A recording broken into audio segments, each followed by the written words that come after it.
আত্মা প্রেতাত্মা ভূত বলে কিছু হয় না, সেটা আমরা বরাবরই বিশ্বাস করি। আমি, রোহান আর শুভ, আমরা তিনজনেই খুব ভালো বন্ধু। আমরা ঠিক করেছি আমরা পিকনিক করব। বাড়ি থেকে একটু বের হতেই দেরি করে ফেলেছি। তারা এতক্ষণে হয়তো পৌঁছে গিয়েছে।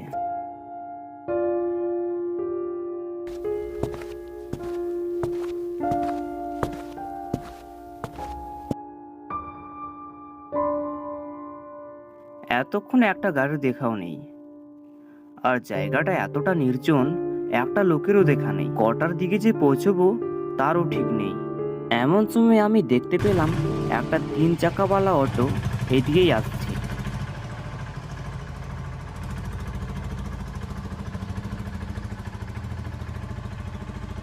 এই যে মশাই, শুনছেন? আপনি কি ফুলাডাঙ্গা যাবেন? কেন যাব না বাবু, আমি তো ওই দিকেই যাচ্ছি। উঠে আসুন বাবু, উঠে আসুন। আমি অটোতে উঠে বসলাম।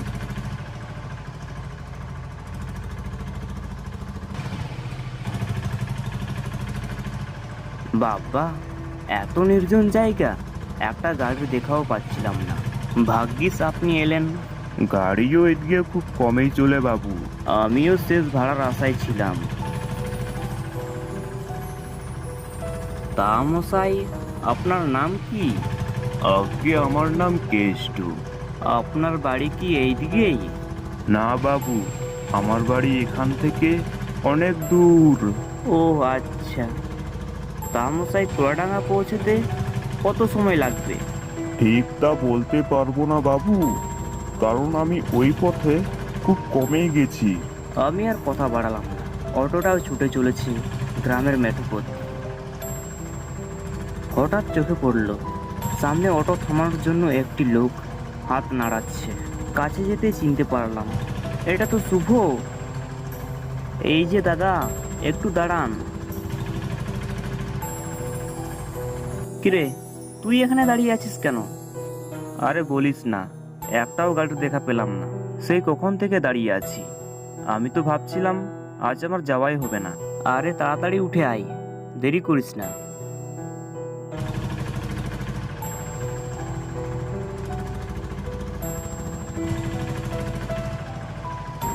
তা তোরে তো দেরি হলো কি করে? আমি তো ভেবেইছিলাম আমি মনে হয় সবার শেষে পৌঁছবো। তারা কোথায়? তারা তো অনেক আগেই বেরিয়ে গেছে।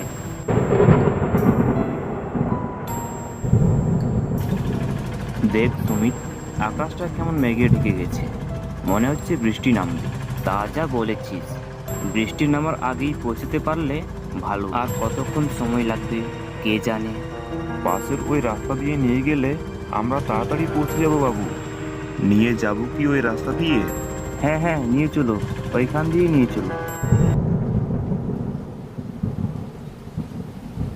হঠাৎ ওই আকাশের কালো মেঘ জলের ফোঁটায় রূপান্তরিত হয়ে যায়। মুষলধারা বৃষ্টির আর ঝড়ের দাপটে সামনে এগোনো বড়ই মুশকিল। মশাই, সামনে কোথায় দাঁড় করান? এই প্রচন্ড বৃষ্টিতে সামনে এগোনো যাবে না।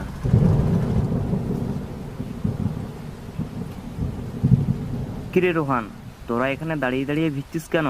চল ওই সামনের বাড়িতে গিয়ে আশ্রয় নেই। চল চল। আরে শোন, ওই রকম অচেনা বাড়িতে যাওয়া ঠিক হবে না। তাছাড়া দেখ, ওরকম বাড়ি ঘরও তো চোখে পড়ছে না। আরে ওসব বেশি কিছু ভাবিস না, এই বৃষ্টিতে ভিজলে জ্বর সর্দি নিশ্চিত। এই ঝড় বৃষ্টিতে আমারও যাওয়া ঠিক হবে না, আমিও আপনাদের সাথেই থাকবো। যাই হোক, এবার আমরা সবাই সেখানেই ঢুকে পড়লাম। বাড়ির ভিতরটা একেবারে অন্ধকার, জিনিসপত্র এদিক সেদিক ছড়িয়ে আছে। খুব সাবধানে থাকতে হবে, কিন্তু অনেক কোটি ঘর আছে। বাইরে প্রচন্ড বৃষ্টি হচ্ছে।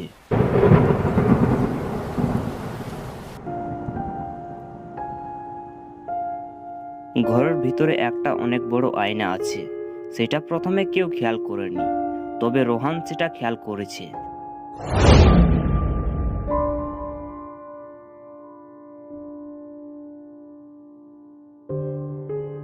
এইভাবে বসে থাকলে কিচ্ছু হবে না। আমার ফোনে টাওয়ার নেই, তুই একবার ফোন করতো বাড়িতে। সেই চেষ্টা আগেই করা হয়েছে, কিন্তু আমারও আর রমেশেরও কারোর ফোনে টাওয়ার নেই। কাকা, আপনার ফোনে টাওয়ার আছে? আমার আবার ফোন কই, এত পয়সা নেই আমার কাছে যে একটা ফোন কিনবো।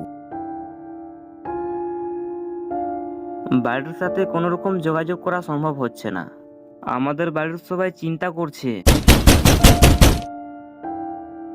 তখনই তীক্ষ্ণ শব্দ এলো উপরের ঘর থেকে।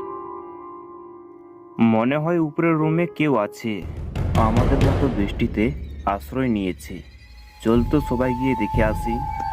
আরে দাঁড়া, তার দরকার নেই, আমি গিয়ে দেখে আসছি। আমি সিঁড়ি দিয়ে উপরে উঠছি কি আছে দেখবো বলে।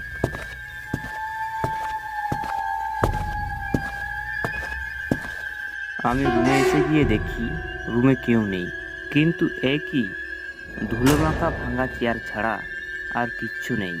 জানিস শুভ, আমি যখন ওই আয়নাটার কাছে যাই আমার পিছনে একটা কালো ছায়া দেখতে পাই। দেখ রোহান, আমরা এমনিতেই ভয় পেয়েছি, এখন ওসব কথা বলিস না প্লিজ। আমি তো এই কারণে ওই কথা বলতে চাইছিলাম না, কিন্তু কথাটা সত্যি। কিছুক্ষণ পর আবারও শোনা গেল বিড়াল ডাকার আওয়াজ, কিন্তু আওয়াজটা এতটাই তীক্ষ্ণ যে সহ্য করা বড়ই দায়। বাবু, আপনারা এখানেই থাকেন, আমি গিয়ে দেখে আসছি। কেষ্ট কাকা আওয়াজটি লক্ষ্য করে চলে গেল।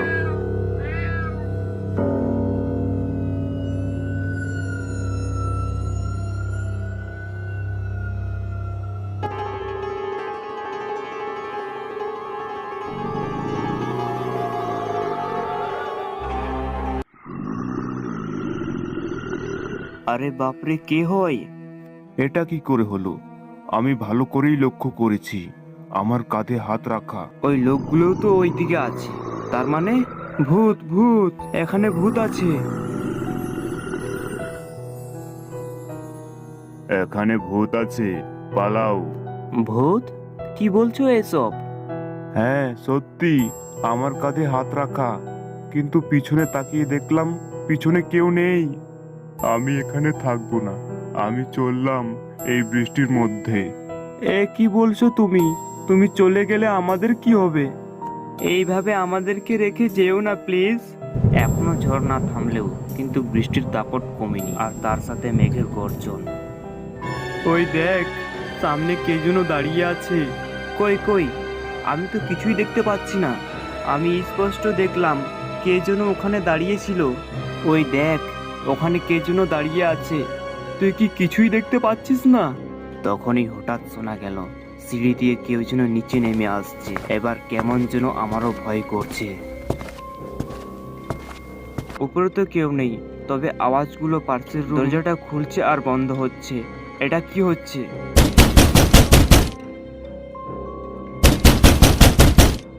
বাবু, আমি তো বলেইছিলাম এখানে ভূত আছে, পালাও পালাও এখান থেকে। আরে মশাই, দাঁড়ান দাঁড়ান।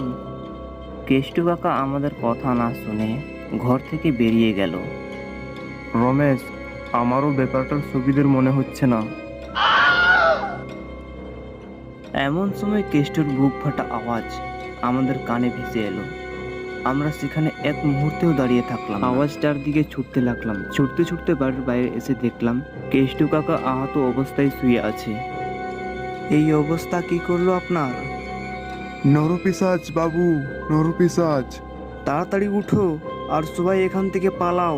আমরা সবাই প্রাণপণে ছুটতে লাগলাম। আমরা পিকনিকে এসে পিশাচের হাতে পড়বো আমরা ভাবতেই পারিনি।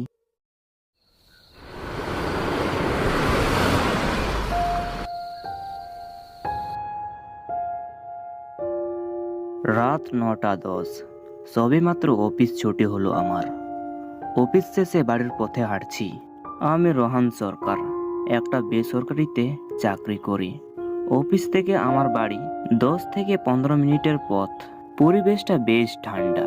প্রচণ্ড গরমের মাঝে হঠাৎ ঠান্ডা পরিবেশ পেয়ে মনটা জুড়ে যাওয়ার কথা, কিন্তু কেন জানি মনের মাঝে খুব অস্থির লাগছে।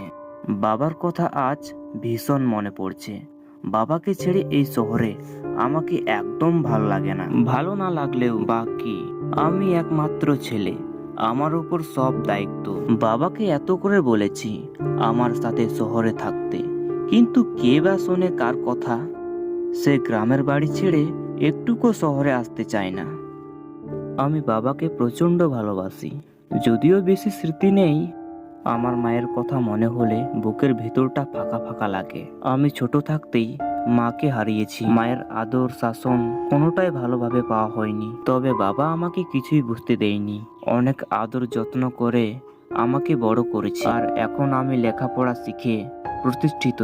এখন বাবার জন্য কিছু না করলে আমার নিজেরই শান্তি মিলবে না। সেই উদ্দেশ্যে বাবাকে গ্রামের বাড়িতে রেখে আমি চলে আসি। বাবার কথা মনে করে আমি রাস্তা দিয়ে হাঁটছি।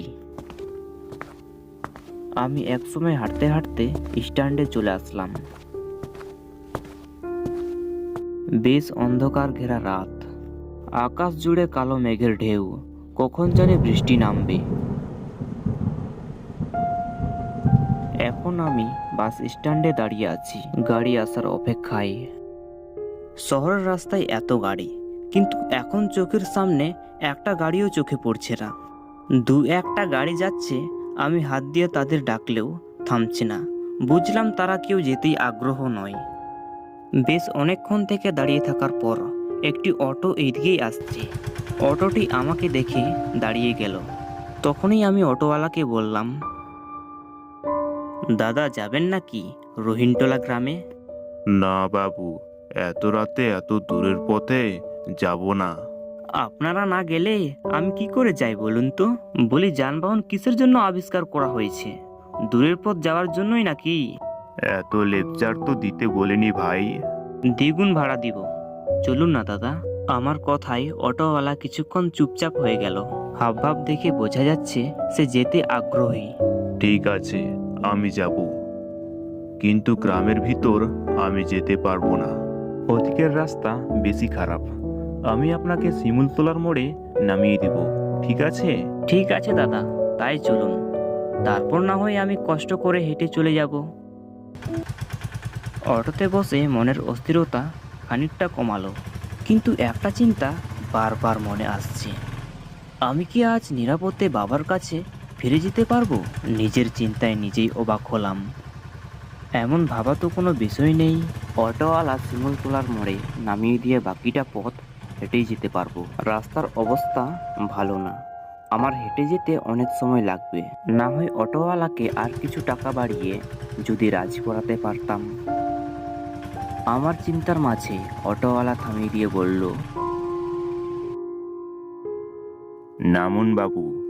শিমুলতলা কি চলে আসছি? না, আসেনি। আমি আর সামনে যেতে পারবো না বাবু। যেতে পারবেন না মানে? আপনার সাথে তো কথা হয়েছিল শিমুলতলায় নামিয়ে দিবেন। কথা হয়েছিল ঠিকই, কিন্তু আমি আর সামনে যেতে পারবো না। আমার ভাড়াটা দিয়ে দিন।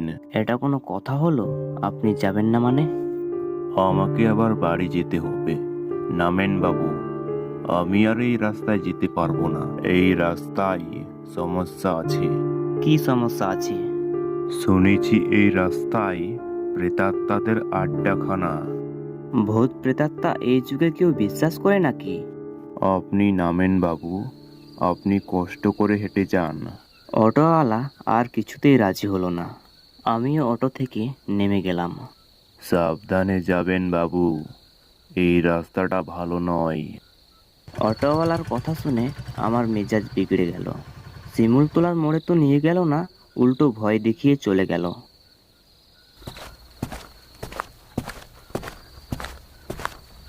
যদিও এইসব কথায় আমি ভয় পাই না, ছোটবেলা থেকেই আমার অনেক সাহস।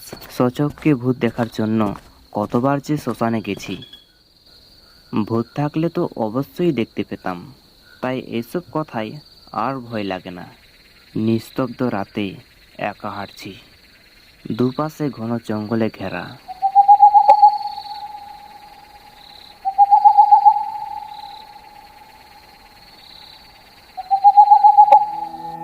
বাবার জন্য বড্ড মন খারাপ করছে। ইচ্ছা করছে পাখির মতো উড়ে গিয়ে বাড়ি চলে যায়। হঠাৎ আমি দেখলাম জঙ্গলের পাশে একটা মিটমিট আলো জ্বলছে। আমি ওই আলোটাকে দেখে সেখানেই দাঁড়িয়ে পড়লাম আর মনে মনে ভাবতে লাগলাম, এত রাতে এই জঙ্গলের ভিতর আলো জ্বলছে কেন? আমার মনের ভিতর কৌতূহল তৈরি হলো। ব্যাপারটি সচক্ষে দেখার জন্য আমি আলোটার দিকে এগিয়ে গেলাম। আমি আলোটার কাছে এসে দেখি 3টি লোক দাঁড়িয়ে আছে। এত রাতে এরা এখানে কি করছে? কোনো সমস্যা হয়েছে? লোকগুলো বিপদে পড়েছে কিনা এমন চিন্তা করে আমি লোকগুলোর দিকে এগিয়ে গেলাম। আমি তাদের কাছে পৌঁছে তাদেরকে জিজ্ঞেস করলাম, এখানে কিছু হয়েছে ভাই? আমার কথা শুনে সেখানে থাকা উপস্থিত লোকগুলো ঢ্যাপ ঢ্যাপ করে তাকিয়ে রইল। তাদের দেখে আমি যেমন অবাক হয়েছি, তাদের চাহনি দেখে আমার মনে হয়েছে তারাও এক মুহূর্তে এখানে কাউকে আশা করেনি। আমার কথা শুনে একটি লোক বলল, আমরা এখানে পিকনিক করছি। পিকনিক করবে আমাদের সাথে? লোকটির কথায় আমি পুরো থমকে দাঁড়িয়ে রইলাম। লোকটি আমাকে চুপচাপ দেখে আবারও আমাকে বলল, এসো পিকনিক করি। না না, আমি পিকনিক করব না। আমি তো ভেবেছিলাম হয়তো এখানে কেউ বিপদে পড়েছে, তাই সাহায্য করার জন্য এগিয়ে এলাম। আমরা কেউ বিপদে পড়িনি, তুমি আমাদের সাথে পিকনিক করো। না, আমি পিকনিক করব না। এই মুহূর্তে আমার বাড়ি যাওয়া খুবই প্রয়োজন। আমরা না চাইলে তুই আজকে বাড়ি যেতে পারবি না। তুই যদি আমাদের সাথে পিকনিক না করিস তাহলে আজকের রাতটা তোর শেষ রাত হবে। লোকটির কথায় আমি ভয় পেতে শুরু করলাম। কিছুক্ষণ পর আমি দেখি তারা সবাই প্রেতাত্মাতে পরিণত হয়ে যায়। তাদের চেহারাগুলো কি ভয়ানক দেখতে! তাদেরকে দেখে ভয়ে আমার হাত পা হিম হয়ে গেল। তারা সবাই চোখ বড় বড় করে আমার দিকে তাকিয়ে রইল। দেখে মনে হচ্ছে তারা সবাই আমাকে ছিঁড়ে ছিঁড়ে খাবে।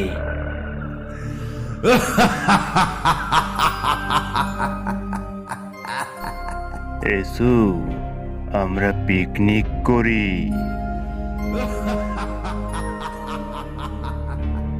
তখন এই 2জন রাক্ষস আমার দিকে আসতে শুরু করলো। 2জন প্রেতাত্মা আমার দিকে আসতে দেখে আমি সেখানে এক মুহূর্তেও দাঁড়িয়ে থাকার সাহস পেলাম না। যেদিকে চোখ যায় আমি প্রাণপণে ছুটতে লাগলাম। সেই ভয়ানক 2টি প্রেতাত্মা আমাকে ধরার জন্য আমার পিছু পিছু ছুটতে লাগলো।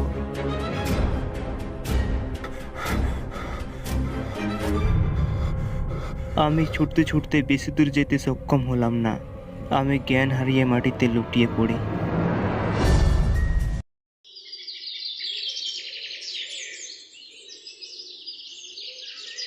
সকালে যখন আমার চোখ খুলে আমি নিজেকে দেখি জঙ্গলের মধ্যে শুয়ে আছি। আমি উঠে দাঁড়িয়ে চারিপাশটা ভালো করে দেখতে লাগলাম। আমি গভীর জঙ্গলের মধ্যে আছি। গভীর জঙ্গলের চারিদিকে মানুষের কঙ্কাল পড়ে আছে। আমি তখনই বাড়ির দিকে হাঁটতে শুরু করলাম। কাল রাতে সেই ভয়াবহ লোকগুলির কথা আমি কিছুতেই ভুলতে পারবো না। আগে জিন ভূত বিশ্বাস ছিল না আমার। কাল রাতে আমার সাথে ভয়ানক ঘটনা ঘটে গেল। তারপর থেকে মনে হচ্ছে জিন ভূত সত্যিই আছে। ভাগ্যক্রমে আমি কাল রাতে বেঁচে গেছি। উচিত শিক্ষা হয়েছে আমার। আর কখনো এত বেশি সাহস দেখাতে যাব না। আমি হাঁটতে হাঁটতে বাড়ি চলে আসলাম।